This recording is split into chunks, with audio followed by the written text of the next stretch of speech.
কি বলছে police? Email অফিসে স্বীকার করতে, তারপর স্বরাষ্ট্রমন্ত্রী উনিও স্বীকার করতে, আপনার সবাই সবাই স্বীকার করছেন যে ওনাদের কাছে আছে। আমি হাসপাতালে দেখেছিলাম গত রবিবারে, গত রবিবারে। আপনার ছেলে নাহিদের শারীরিক অবস্থা কি? শারীরিক অবস্থা ভালো না, অনেক খারাপ অবস্থা। সেই অবস্থায় থেকে বলা হচ্ছে আপনাদেরকে মানে চিন্তামুক্ত থাকার জন্য তারা এখানে নিরাপদ আছে। আপনারা কি আমরা কীভাবে চিন্তামুক্ত থাকি বলেন? আমরা যে আমার সন্তান টিভির ভিতরে টিভি হেফাজতে আমি কীভাবে থাকবো?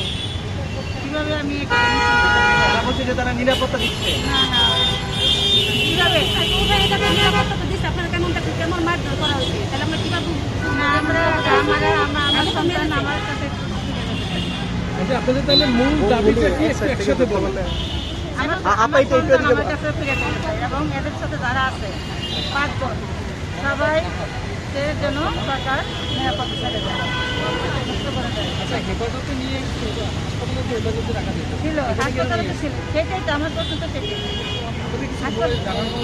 না না কোনো কিছু জানি না আমরা। আপনারা কি ভিতরে গিয়েছিলেন? না ওখানে বাইক হয়ে গেল সময় হয়ে যায় আমার শেষ আমি আর নেবো না। ঢোকার চেষ্টা করছেন? আমি আরো ফাইনাল ভাই বোমটা নেন, আমি আমারটা বন্ধ করে দেবো, নিব না।